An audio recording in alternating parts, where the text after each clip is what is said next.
Aumenta o número de denúncias de empregados do comércio sobre desrespeito aos direitos trabalhistas. Os principais abusos cometidos pelos patrões são a falta de pagamento de hora extra e não assinar a carteira de trabalho. Esta ex-vendedora procurou o sindicato para denunciar que durante 6 meses trabalhou 1 hora a mais sem receber e a carteira de trabalho foi assinada como se ela estivesse exercendo uma outra função. Eu entrei em uma loja como vendedora. A minha carteira foi assinada como outra função. Assim, eu nunca recebi essa diferença de salário, porque o salário que eu recebia é bem mais baixo do que uma vendedora. E fazia 1 hora extra todos os dias também, e não recebi essa diferença. A ex-vendedora foi demitida depois de se recusar a carregar os móveis da loja. Eu queria que a gente colocasse móveis para dentro, outras coisas que a gente não deveria fazer, né? Coisa que a gente não deve fazer por ser mulher também. O caso da ex-vendedora não é isolado. Só este ano, 50 trabalhadores denunciaram os patrões por desrespeito às leis trabalhistas. 70% das denúncias foram comprovadas. No ano passado, o Sindicato dos Empregados do Comércio do Estado recebeu 109 ligações de funcionários denunciando os patrões. As principais denúncias são a falta de registro em carteira de trabalho, jornada de trabalho que excede ao estipulado por lei, sem pagamento de hora extra ou compensação, falta de depósito do fundo de garantia, desconto indevido no salário em caso de diferença no estoque. O presidente do sindicato, que representa mais de 120 mil trabalhadores do comércio, diz que o número de irregularidades pode ser maior. Ele orienta o trabalhador a não ter medo de denunciar e como fazer. Ele entrando em contato com os sindicatos comerciais, mostrando o abuso que está ocorrendo na sua empresa, os sindicatos comerciais formularão um processo junto com a Superintendência do Trabalho para que essa empresa seja fiscalizada e a exemplo de muitas outras, autuada e multada, para que sirva de exemplo para o empresariado. E continuamos nesse assunto agora ao vivo com a repórter Nilce Moreto.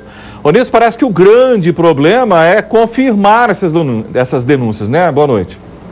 Boa noite, Carlos Magno. Nós estamos com o chefe de fiscalização da Superintendência Regional do Trabalho e conversávamos agora há pouco. O grande problema também é a fiscalização. Há poucos fiscais, não é isso? Mas também há um trabalho proativo do Ministério do Trabalho. Boa noite. Sim, boa noite.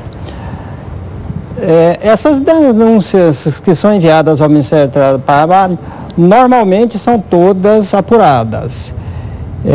Além das próprias denúncias dos sindicatos, nós temos outras fontes também, que é a denúncia direta do trabalhador no plantão de atendimento do Ministério do Trabalho e as denúncias que são feitas através do site do Ministério do Trabalho, que é o www.mte.gov.br.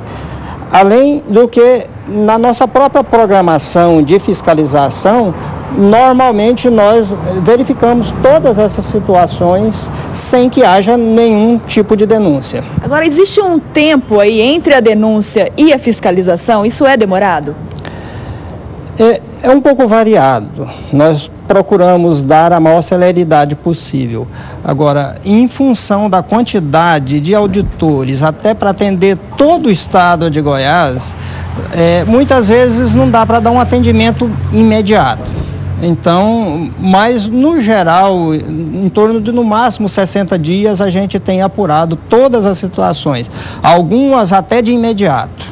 Valdivino, existem aí algumas denúncias, por exemplo, acúmulo de função, a situação do funcionário ser contratado para uma determinada função e no meio do percurso ter outras exigências. Isso é proibido.